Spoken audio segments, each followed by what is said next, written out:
BCB আন্তর্জাতিক সংবাদ চ্যানেলে আপনাকে স্বাগত। শুরুতেই সংবাদ শিরোনাম, এরপরে বিস্তারিত।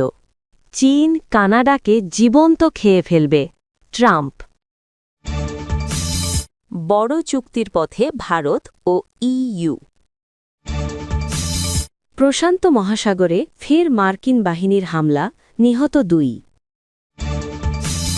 এক সপ্তাহে ইউক্রেনের 5 জনপদ দখলের দাবি রাশিয়ার। এতক্ষণ শুনছিলেন সংবাদ শিরোনাম, এখন বিস্তারিত। পূর্ব প্রশান্ত মহাসাগরে মাদক পাচারকারী সন্দেহে একটি ট্রলারে ফের প্রাণঘাতী হামলা চালিয়েছে মার্কিন সামরিক বাহিনী। শুক্রবারের এই অভিযানে 2 জন নিহত হয়েছেন এবং একজনকে জীবিত উদ্ধার করা হয়েছে বলে নিশ্চিত করেছে যুক্তরাষ্ট্রের সাউদার্ন কমান্ড। অভিযানের বিস্তারিত মার্কিন সাউদার্ন কমান্ড সামাজিক যোগাযোগ মাধ্যম এক্সে, সাবেক টুইটারে জানিয়েছে। প্রতিরক্ষামন্ত্রী পিট হেগসেথের নির্দেশে joint task force southern spear এই হামলা পরিচালনা করে। তারা জানিয়েছে, চিহ্নিত সন্ত্রাসী সংগঠন দ্বারা পরিচালিত একটি নৌযান লক্ষ্য করে এই লিথাল কাইনেটিক স্ট্রাইক বা প্রাণঘাতী হামলা চালানো হয়েছে। খবর সিএনএনের। মার্কিন কোস্টগার্ড এক বিবৃতিতে জানিয়েছে, সাউদার্ন কমান্ডের কাছ থেকে খবর পাওয়ার পর তারা ঘটনাস্থলে পৌঁছে বেঁচে যাওয়া একজনকে উদ্ধারে কাজ শুরু করেছে। মাদক চোরাচালান বন্ধের লক্ষ্যে ট্রাম্প প্রশাসনের শুরু করা অপারেশন সাউদার্ন স্পিয়ারের অধীনে এ পর্যন্ত অন্তত 117 জন নিহত হয়েছেন। তবে গত বছরের তুলনায় চলতি বছরের শুরুতে হামলার গতি কিছুটা ধীর লক্ষ্য করা গেছে। এর আগে সর্বশেষ গত 31 ডিসেম্বর 2টি নৌকায় হামলা চালিয়ে 5 জনকে হত্যা করা হয়েছিল। বিশ্লেষকরা বলছেন, ভেনেজুয়েলার নেতা নিকোলাস মাদুরোকে কারাকাস থেকে আটক করে নিউ ইয়র্কে নিয়ে আসার পর এটিই প্রথম বড় ধরনের হামলা। চলতি মাসের শুরুতে মাদুরো আদালতে নিজেকে নির্দোষ দাবি করেছেন।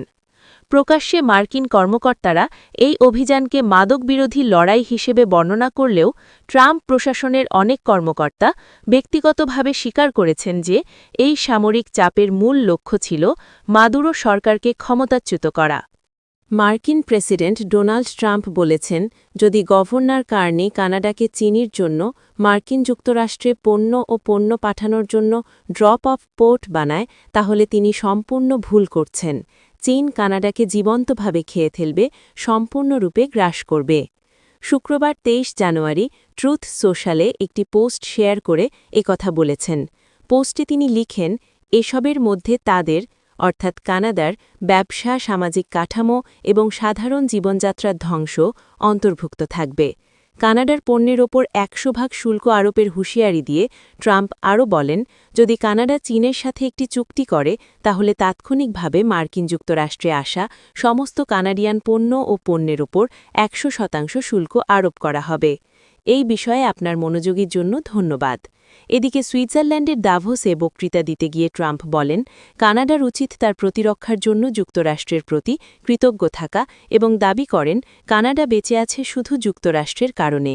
দাভোসে বিশ্ব অর্থনৈতিক ফোরামে WEF-এ কানাডার প্রধানমন্ত্রী মার্ক কার্নির সাম্প্রতিক মন্তব্যের পর মার্কিন যুক্তরাষ্ট্র এবং তার উত্তর প্রতিবেশী কানাডার মধ্যে উত্তেজনা বৃদ্ধির মধ্যে ট্রাম্প এমন মন্তব্য করলেন। সম্মেলনে কার্নি প্রধান শক্তিগুলোর ক্রমবর্ধমান অর্থনৈতিক ও কৌশলগত চাপের বিরুদ্ধে সতর্ক করার পর ট্রাম্পের সাথে এই বিরোধ তীব্রতর হয়। আগামী সোমবার 26শে জানুয়ারি ভারতের প্রজাতন্ত্র দিবসের অনুষ্ঠানে প্রধান অতিথি হিসেবে যোগ দিচ্ছেন ইউরোপীয় কাউন্সিলের president Antonio Luis Santos da Costa এবং ইউরোপীয় কমিশনের president Ursula von der Leyen. রাষ্ট্রীয় ভোজসভা আর আনুষ্ঠানিক কুচকাবাজের আড়ালে এই সফরের মূল লক্ষ্য এশিয়ার 3য় বৃহত্তম অর্থনীতির দেশ ভারতের সঙ্গে ইউরোপের মুক্ত বাণিজ্য চুক্তিকে চূড়ান্ত রূপ দেওয়া। ডোনাল্ড ট্রাম্পের নেতৃত্বাধীন মার্কিন প্রশাসন যখন ইউরোপীয় মিত্রদের ওপর শুল্কযুদ্ধের হুমকি দিচ্ছে এবং ভারতের ওপর 50% শুল্ক আরোপ নিয়ে অনড় অবস্থানে রয়েছে, ঠিক তখনই দিল্লি ও ব্রাসেলস তাদের 2 দশকের অমীমাংসিত বাণিজ্য আলোচনা সমাপ্ত করতে চলেছে। কূটনৈতিক বিশ্লেষকদের মতে প্রজাতন্ত্র দিবসে ইউরোপীয় নেতাদের আমন্ত্রণ জানানো ভারতের পক্ষ থেকে একটি শক্তিশালী বার্তা। এটি প্রমাণ করে যে ভারত তার বৈদেশিক নীতিতে বৈচিত্র্য বজায় রাখছে এবং ওয়াশিংটনের খামখেয়ালি সিদ্ধান্তের ওপর তারা নির্ভরশীল নয়। লন্ডন ভিত্তিক থিঙ্ক ট্যাঙ্ক চ্যাথাম হাউসের বিশেষজ্ঞ চিটিজি বাজপেয়ী বিবিসিকে বলেন, এই পদক্ষেপের মাধ্যমে ভারত বুঝিয়ে দিয়েছে যে ট্রাম্প প্রশাসনের চাপের মুখেও তারা বিশ্বমঞ্চে নিজেদের কৌশলগত অবস্থান সুসংহত করতে সক্ষম। ইউরোপীয় কমিশনের president Ursula von der Leyen এবং ভারতের বাণিজ্য মন্ত্রী পীযূষ গোয়াল এই সম্ভাব্য চুক্তিকে মাদার অফ অল ডিল বা সব চুক্তির সেরা হিসেবে অভিহিত করেছেন। ২৭ জানুয়ারি একটি উচ্চ পর্যায়ের সম্মেলনে এই ঐতিহাসিক চুক্তির ঘোষণা আসতে পারে বলে বিভিন্ন প্রতিবেদনে ইঙ্গিত দেওয়া হয়েছে। গত ৪ বছরে এটি হবে ভারতের নবম মুক্ত বাণিজ্য চুক্তি, যার আগে যুক্তরাজ্য, ওমান এবং নিউজিল্যান্ডের মতো দেশগুলোর সঙ্গে সফল চুক্তি করেছে দিল্লি। অন্যদিকে ব্রাসেলস ও জাপানের মতো বড় অর্থনীতির দেশ পর এবার ভারতের বিশাল বাজার ধরতে মরিয়া। অর্থনৈতিক বিশেষজ্ঞরা বলছেন, বর্তমান বৈশ্বিক ভূ-রাজনীতিতে উভয় পক্ষই এখন নির্ভরযোগ্য অংশীদার খুঁজছে। ভারতের লক্ষ্য মার্কিন শুল্কের নেতিবাচক প্রভাব কাটিয়ে ওঠা, আর ইউরোপীয় ইউনিয়ন চাইছে চীনের ওপর তাদের বাণিজ্যিক নির্ভরশীলতা কমিয়ে আনতে। এই চুক্তির মাধ্যমে ভারত তার দীর্ঘদিনের সংরক্ষণবাদী বা করকরি বাণিজ্যের খোলস থেকে বেরিয়ে আসার একটি বড় পদক্ষেপ নিচ্ছে বলে মনে করছেন ইকোনমিস্ট ইন্টেলিজেন্স ইউনিটের বিশেষজ্ঞ সুমেধা দাশগুপ্ত। তিনি জানান, চীনকে অনির্ভরযোগ্য মনে করা এবং যুক্তরাষ্ট্রের অস্থির বাণিজ্য নীতির কারণে ইউরোপ ও ভারত উভয়ের মধ্যেই একে অপরের কাছে আসার তাগিদ এখন প্রবল। দীর্ঘ ২ দশকের দরকষাকষি শেষে এই চুক্তি সম্পন্ন হলে তা বৈশ্বিক বাণিজ্যের মানচিত্রে এক বিশাল পরিবর্তন নিয়ে আসবে। মাত্র এক সপ্তাহে ইউক্রেনের খার্কিভ ও জাপোরিঝিয়া অঞ্চল এবং দোনেৎস্ক পিপলস রিপাবলিকে ৫টি জনপদ দখলের দাবি করেছে রাশিয়া। গত ১৭ থেকে ২৩ জানুয়ারির মধ্যে এই জনপদগুলো দখল করা হয় বলে এক বিবৃতিতে জানিয়েছে রাশিয়ার প্রতিরক্ষা মন্ত্রণালয়। খবর তাসের। মন্ত্রণালয়ের তথ্য অনুযায়ী খার্কিভ অভিমুখে সক্রিয় আক্রমণের মাধ্যমে ব্যাটল গ্রুপ নর্থ খার্কিভ অঞ্চলের সিমিনভকা জনপদ দখল করে।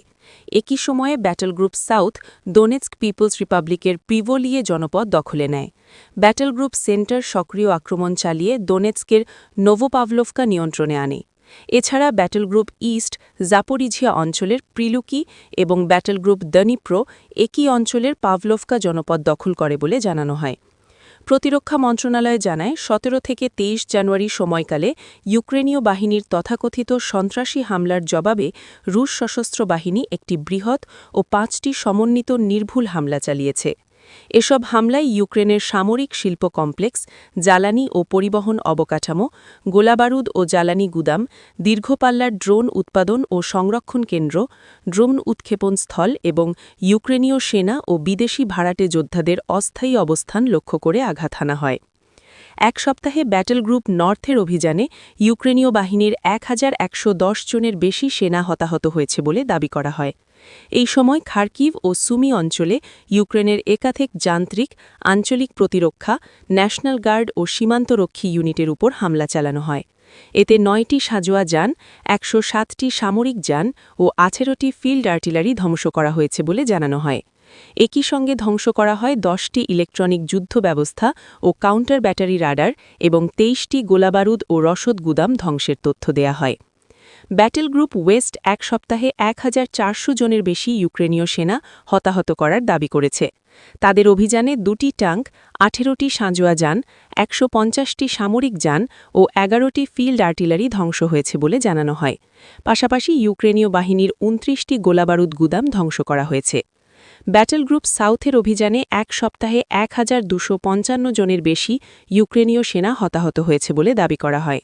এই সময় ৩৩টি সাঁজোয়া যান ধ্বংস করা হয়, যার মধ্যে যুক্তরাষ্ট্রে নির্মিত ২টি স্ট্রাইকার ও ৪টি M১১৩ সাঁজোয়া যান রয়েছে। এছাড়া ৮০টি সামরিক যান, ১৮টি আর্টিলারি গান, ১৩টি ইলেকট্রনিক জ্যামিং ও রাডার স্টেশন এবং ১১টি গোলাবারুদ ও রসদ গুদাম ধ্বংসের তথ্য দেয়া হয়। সবচেয়ে বেশি হতাহতের দাবি করেছে ব্যাটল গ্রুপ সেন্টার। এক সপ্তাহে এই গ্রুপের অভিযানে 2970 জনের বেশি ইউক্রেনীয় সেনা হতাহত হয়েছে বলে জানানো হয়। এতে 4টি ট্যাঙ্ক ধ্বংস হয়, যার মধ্যে একটি জার্মান নির্মিত লিওপার্ড ট্যাঙ্ক রয়েছে। এছাড়া 33টি সাঁজোয়া যান, 50টি সামরিক যান ও 15টি আর্টিলারি গান ধ্বংস করা হয়, যার মধ্যে 2টি যুক্তরাষ্ট্রে নির্মিত 155 মিলিমিটার প্যালাডিন স্বচালিত কামান রয়েছে। ব্যাটল গ্রুপ ইস্টের অভিযানে 1740 জনের বেশি ইউক্রেনীয় সেনা হতাহত হয়েছে বলে দাবি করা হয়। এতে 3টি ট্যাঙ্ক, 23টি সাঁজোয়া যান, 70টি সামরিক যান ও 11টি আর্টিলারি গান ধ্বংস করা হয়েছে। একই সঙ্গে 3টি গোলাবারুদ ও রসদ গুদাম ধ্বংসের তথ্য জানানো হয়। ব্যাটল গ্রুপ দনিপ্রের অভিযানে আনুমানিক 335 জন ইউক্রেনীয় সেনা হতাহত হয়েছে বলে রাশিয়ার দাবি। এ সময় 37টি সামরিক যান, 2টি আর্টিলারি গান, 13টি ইলেকট্রনিক জ্যামিং স্টেশন এবং 5টি রসদ গুদাম ধ্বংস করা হয়। রাশিয়ার প্রতিরক্ষা মন্ত্রণালয় আরও জানায়, এক সপ্তাহে ইউক্রেনীয় বাহিনীর 8টি মাল্টিপল রকেট লঞ্চার ধ্বংস করা হয়েছে, যার মধ্যে 3টি পশ্চিমা নির্মিত। পাশাপাশি একটি ওসা ভূমি থেকে আকাশে নিক্ষেপযোগ্য ক্ষেপণাস্ত্র ব্যবস্থাও ধ্বংস করা হয়েছে।